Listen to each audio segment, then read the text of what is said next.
ఈరోజు పిఠాపురం వర్మ గారి పుట్టినరోజు అంట. పుట్టినరోజు సందర్భంగా పిఠాపురం వర్మ గారికి ద మీడియా రిపోర్ట్ తరఫున జన్మదిన శుభాకాంక్షలు అండి. ఈ రోజుకి పిఠాపురం వర్మ గారి జీవితం సంకనాగిపోయి సంవత్సరం దాటిపోయింది. ఈ సందర్భంగా వేల మంది కార్యకర్తలు వర్మ గారిని కలవడానికి వెళ్తే అక్కడ వర్మ గారు మాట్లాడుతున్నటువంటి కొన్ని మాటలు ఇవి. ఈ మాటలు విన్నాక నిజంగా ఒక్క క్లారిటీ మాత్రం వచ్చింది. ఏంటంటే చంద్రబాబు నాయుడు గారి తరఫున ఒక గట్టి కమిట్మెంట్ ఏదో వర్మ గారికి అందినట్టే కనిపిస్తున్నది. ఎందుకంటే వర్మ గారు ఈరోజు మాట్లాడినటువంటి మాటలు ఏవైతే ఉన్నాయో ఆ మాటలలో క్లియర్గా నేను పిఠాపురంని వదిలిపెట్టేది లేనే లేదు, పిఠాపురం నాది, ఎవడేమనుకున్నా సరే పిఠాపురానికి నేనే నాయకుడిని, నేను పుట్టింది ఇక్కడే, నేను పెరిగింది ఇక్కడే, నేను ప్రజాసేవ చేసింది ఇక్కడే అని చెప్పేసి ఈరోజు ఆయన క్లియర్గా కొబ్బరికాయ టెంకాయ కొడతారు కదా అంత క్లియర్గా చెప్పేసిండు. అసలు ఆయన ఏమంటున్నాడు, ఆయన చెప్పిన మాటలు ఏంది ఒక్కసారి వినండి. పిఠాపురం నియోజకవర్గం సంబంధించి ఈరోజు వేలాది మంది ప్రజలు నా జన్మదినం సందర్భంగా ఆశీస్సులు ఇచ్చిన ప్రజలందరికీ కూడా పేరు పేరున ధన్యవాదాలు తెలియజేస్తున్నా. కార్యకర్తలకి, నాయకులు. చంద్రబాబు నాయుడు గారు 23 సంవత్సరాలు పిఠాపురం ప్రజలకి సేవ చేసి భాగ్యం కల్పించారు. చిన్నప్పటి నుంచి ఇక్కడ పంటల పండుగ అభివృద్ధికి లేక నోచుకొని నియోజకవర్గాన్ని ఎలాగైనా మనం అభివృద్ధి చేయాలని ఒక సంకల్పంతో నేను రాజకీయాలకు రావడం జరిగింది. దాంతోపాటు మొదటగా ఏలేరు ప్రాంతం ఆయకట్టు ఆధునికర వ్యవస్థ స్థిరీకరించాలన్న ఆలోచనతో పోరాడాం. ఆయన ఏమేమి చేసిండు, ఆయన గడిచిన 23 సంవత్సరాలు అనుకుంటా ఏమేమి చేసిండు పిఠాపురానికి మొత్తం చెప్పుకొచ్చాడు. చంద్రబాబు నాయుడు గారిని, లోకేష్ గారిని హైలైట్ చేసేసిండు. ఇక్కడ పవన్ కళ్యాణ్ గారి ఊసే లేదు. ఎంత చాకచక్యంగా మాట్లాడుతున్నారు వర్మ గారు అంటే, ఎంత చాకచక్యంగా చూడండి. ప్రతి పాయింట్లో కూడా పవన్ కళ్యాణ్ గారిని దెప్పి పొడుస్తున్నాడు. ఎంత చాకచక్యంగా అంటే నిరంతరం ముందుకు తీసుకెళ్ళాం. RRBH కాలేజీ అభివృద్ధి చేస్తాం. అలాగే బీసీల మత్స్యకారులకి 300 కోట్లతో హార్బర్ నిర్మాణం చేస్తాం.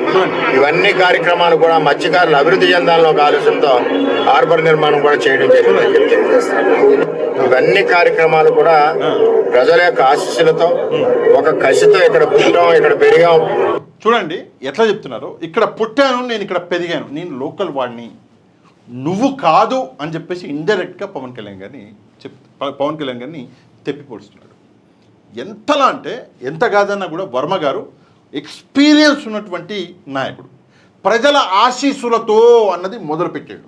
అంటే పవన్ కళ్యాణ్ గారు ప్రజల ఆశీస్సులతో గెలవలేదా అంటే డౌటే. ఎందుకంటే వర్మ గారి వల్లనే పవన్ కళ్యాణ్ గెలిచిండు. నా గెలుపుని మీ చేతిలో పెడుతున్నా అని చెప్పేసి పవన్ కళ్యాణ్ గారు చెప్పిన సంగతి మనందరికీ తెలిసిన విషయమే. వర్మ గారి వల్ల గెలిచిండు కానీ డైరెక్ట్గా ప్రజల ఆశీస్సులతో గెలవలేదు. ప్రజలు ఆశీర్వదించింది వర్మ గారిని, పవన్ కళ్యాణ్ని కాదు అన్న విషయం ఒకటి. రెండవది ఇక్కడే పుట్టాను, ఇక్కడే పెరిగాను అని చెప్పేసి ఇదొకటి. నెక్స్ట్ ఏమంటారో ఒకసారి. ఈ ప్రజలకి మనకు అవకాశం వచ్చింది, అభివృద్ధి పదంలో ముందుకు నడిపించాలని ఒక ఆలోచన చేశాం. నిరంతరం ఉదయం 7 నుంచి రాత్రి 10 వరకు కష్టపడి నేను, నాయకులు అందరూ కూడా.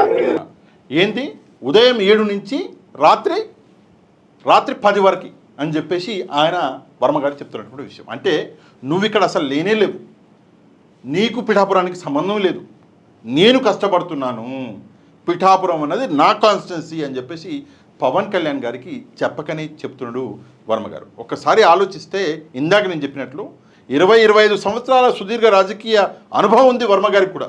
ఒకవైపు చంద్రబాబు నాయుడు గారిని, పవన్ కళ్యాణ్ గారిని లేపుతూ, చంద్రబాబు నాయుడు గారిని, లోకేష్ గారిని లేపుతూ, మరోవైపు పవన్ కళ్యాణ్ని దెప్పిపొడిచే ఒక ప్రయత్నం అనేది ఈరోజు వర్మ గారు చేస్తున్నారు. నెక్స్ట్ చూడండి.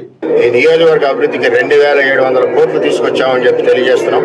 చూడండి, 2700 కోట్లు నేను తెచ్చిన, నువ్వేం చేసినావు అని చెప్పేసి ఈరోజు ఇండైరెక్ట్గా పవన్ కళ్యాణ్ని ప్రశ్నిస్తున్నట్టు మనకైతే కనిపిస్తున్నది. ప్రజలు తీర్పులు రకాలుగా ఉంటాయి. ఒకసారి అధికారంలో తీసుకురావచ్చు, ఒకసారి ఓడించవచ్చు.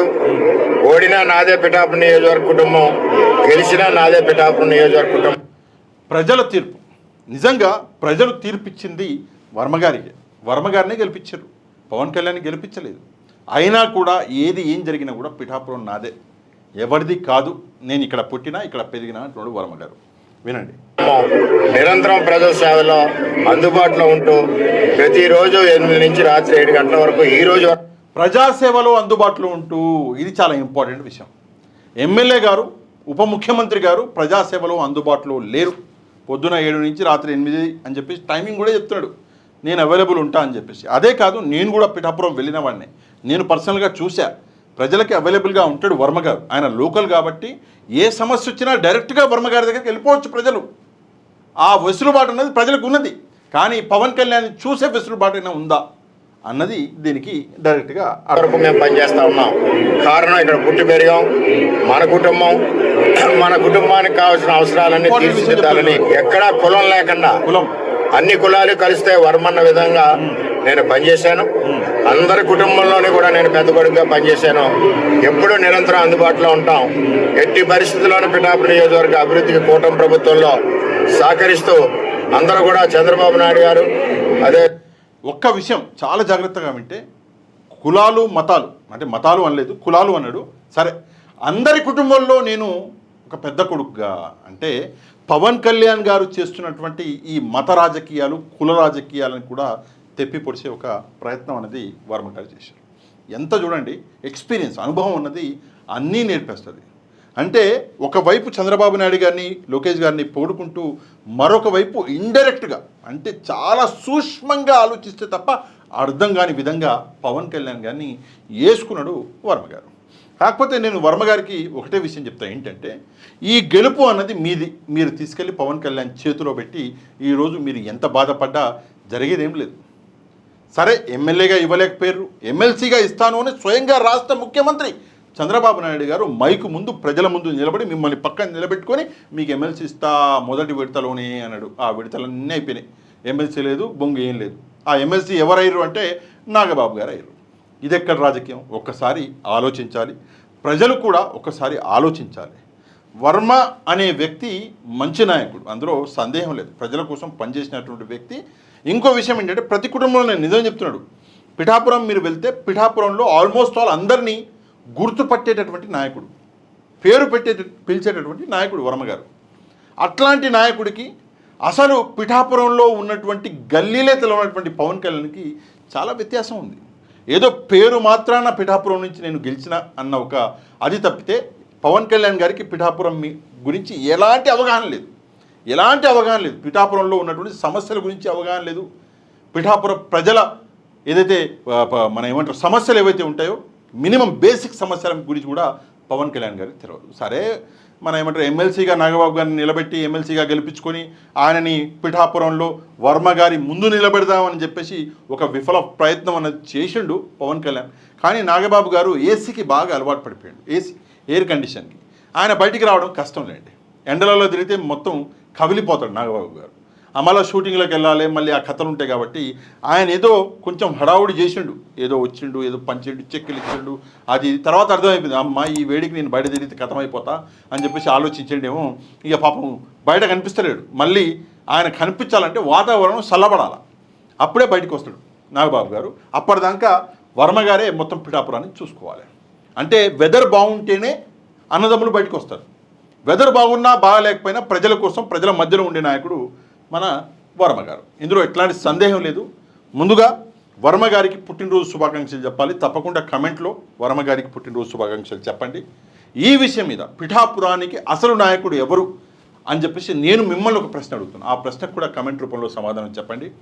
తప్పకుండా ఈ వీడియోని లైక్ అండ్ షేర్ చేయండి. లైక్ అండ్ షేర్ చేస్తే వీడియో అనేది వైరల్ అవుతుంది, ప్రజలందరికీ ఈ వీడియో అనేది రీచ్ అవుతుంది. కాబట్టి తప్పకుండా లైక్ అండ్ షేర్ చేసి మన ఛానల్ని ఎవరైతే సబ్స్క్రైబ్ చేసుకోలేదో ఛానల్ని కూడా సబ్స్క్రైబ్ చేసుకోండి.